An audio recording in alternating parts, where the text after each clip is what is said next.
والاخر في ميريكان. ميريكان مجدة تران للمنتخب المغربي، فيه الدرابو ديال المغرب. باش تعرف المغرب راه عنده واحد القيمة كبيرة في ميريكان. تحية لميريكان وبشعبها وبكل شيء ليها، من طنجة لقويرة. شاب، انت شوف تران دايرين فيه الطرابو ديال المغرب.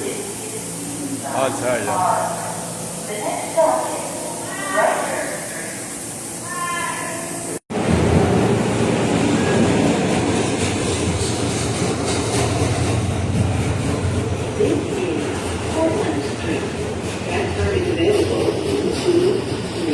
الله يا ربي الله على كاس العالم كي غدوز عند المنتخبات. وترى المنتخب الفرنسي اللي عنده غدراوي في اول تدريبات ليه في ميريكان، كوندي كيتقيا هذا تا هو شداتو السخفه، مبابي تا هو قدا عليه الصاد، لايحه واحد الفوطه بارده على عنقه، ناري ناري ناري ناري. الوقت مشى نشطات الدراري في ميريكان، ما غتشوفوا لا كره لا والو، كل 2 دقائق 5 دقائق يوقفوا اللعابه كي غدوز عند المنتخبات. وترى المنتخب الفرنسي اللي عنده غدراوي في اول تدريبات ليه في ميريكان، كوندي كيتقيا هذا تا هو شداتو السخفه، مبابي تا هو قدا عليه الصاد، لايحه واحد الفوطه بارده على عنقه، ناري ناري ناري ناري. الوقت مشى نشطات الدراري في ميريكان، ما غتشوفوا لا كره لا والو، كل 2 دقائق 5 دقائق يوقفوا اللعابه.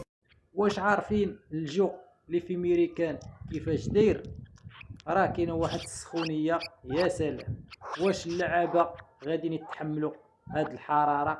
عطيوني الراي ديالكم، شكون اللي غادي يفوز بكاس العالم في ميريكان؟ يلا عطيوني الجواب ديالكم في التعاليق. يعني شكون اللي غادي يربح كاس العالم؟ ما هو التوقع ديالكم؟ شكون اللي غادي يمشي للنهايه، وشكون اللي غيمشي لنصف النهايه، وشكون اللي غيدي كاس العالم في ميريكان؟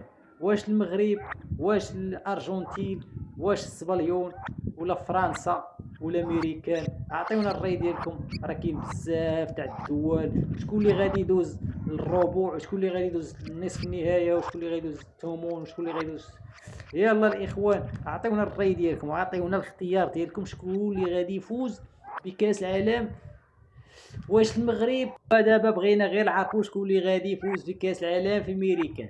ومع ديك الحراره بزاف، وغتكون اصعب حراره، واش اللعابه غاديين يتحملوا ديك الدرجه ديال الحراره، ولا غيوليو يلعبوا 2 دقائق ويجيو يشربوا الماء؟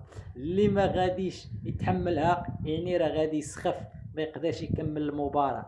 واللي غادي يصبر يعني هو اللي غيدي كاس العالم في ديك الدرجه ديال الحراره في ميريكان. يلا عطيونا الرأي ديالكم الإخوان، ستكون مباراة حريقة بالفريقين يا حبيبي.